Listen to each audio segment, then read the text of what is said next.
¿Cuánto vale un voto en España?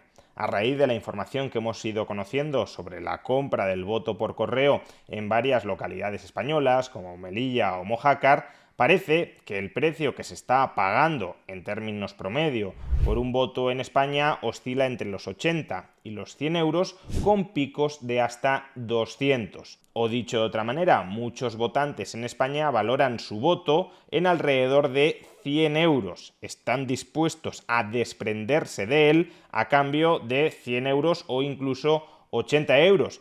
Y hay que tener en cuenta, además, que este precio incluye la compensación por las molestias de iniciar todos los trámites del voto por correo, es decir, de ir presencialmente a las oficinas de correo y solicitar la documentación, y de estar presencialmente en el momento en el que el cartero te tiene que entregar personalmente la documentación.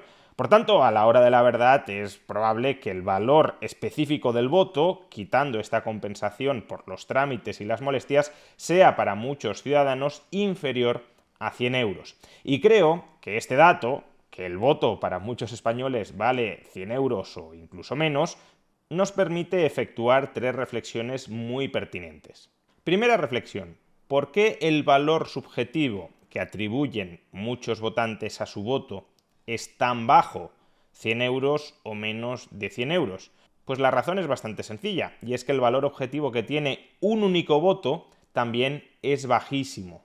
Un solo voto, que es aquello de lo que dispone cada persona, no vale absolutamente para nada. La probabilidad de que un voto determine la configuración, el reparto del poder político en un Estado democrático moderno es básicamente nula.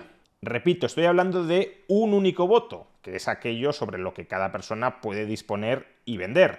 Un único voto no va a decidir las elecciones ni hacia un lado ni hacia otro. Por tanto, insisto, la influencia marginal que tiene un votante sobre las elecciones es prácticamente nula. De ahí que si el valor objetivo que tiene ese único voto es tan bajo, un votante decida venderlo por tan poco. No se trata de que los votantes no estén evaluando correctamente lo que vale en realidad un voto y lo estén mal vendiendo.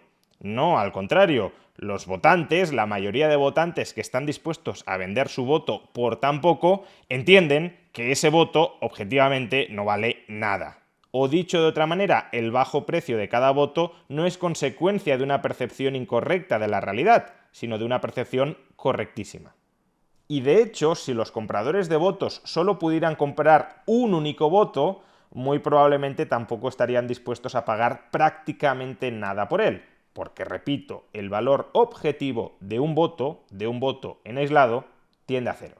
Ahora bien, y en segundo lugar, que un voto en aislado tenga un valor que converge a cero no significa que muchos votos tengan un valor que converja a cero.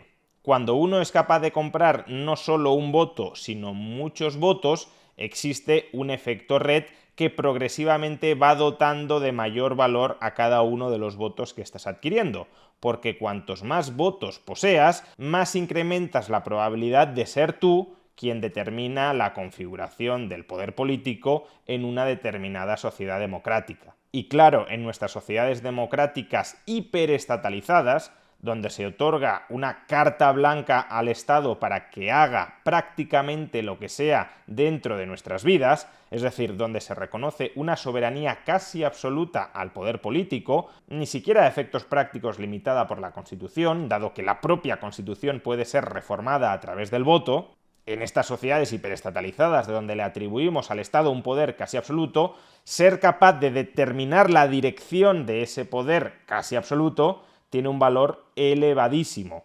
Por ejemplo, y solo en términos presupuestarios, el conjunto de administraciones públicas españolas maneja cada año más de medio billón de euros, más de 500.000 millones de euros. Por tanto, si eres capaz de controlar el poder político del Estado español, eres capaz a su vez de controlar la distribución de más de 500.000 millones de euros.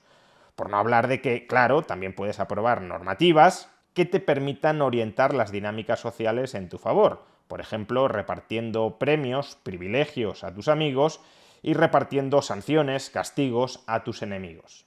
Y tener el poder de controlar todo esto, claro, es muy valioso. Y en este sentido puede llegar a resultar sorprendente cuán barato sería en una sociedad democrática comprar todo este gigantesco poder político. Por ejemplo, en las elecciones generales del año 2019 en España, el censo electoral estaba compuesto por 24,5 millones de votantes. Por tanto, se necesitarían 12,25 millones de votantes para alcanzar la mayoría absoluta. En realidad menos, porque no todo el mundo va a votar, pero imaginemos que va a votar el 100%. Bueno, pues con 12,25 millones de votos tienes asegurada la mayoría absoluta. Si cada votante estuviera dispuesto a vender su voto por un promedio de 100 euros, estaríamos diciendo que aproximadamente con 1.300 millones de euros puedes comprar la mayoría absoluta dentro del régimen democrático español y tener acceso directo a un presupuesto de varios centenares de miles de millones de euros. Aparte, claro, de tener acceso al BOE, que es tan o más importante que lo anterior. Por supuesto, si hubiese varias organizaciones políticas compitiendo por comprar los votos, el precio de cada voto superaría en mucho los 100 euros, dado que el valor agregado de 12,25 millones de votos es muy superior a 1.300, 1.200 millones de euros. El valor agregado de todos esos votos supera claramente los 100.000, los 200.000 o los 300.000 millones de euros. Por tanto, el precio por voto se elevaría. Pero si no se produce esa competencia por comprar votos, porque la compra de votos es ilegal y por tanto no se pueden plantear ofertas competitivas formales, si no se produce esa competencia por la compra de votos, un único comprador que opere en la ilegalidad podría llegar a comprar, entre comillas, la democracia española por 1.200, 1.300 millones de euros. Esa es la cantidad de dinero, por ejemplo, con la que una potencia extranjera podría llegar a desestabilizar, si no hasta sus cimientos, sí generando bastante daño, podría llegar a desestabilizar las instituciones democráticas españolas. Pero por último y en tercer lugar, aunque en muchas ocasiones ponemos el foco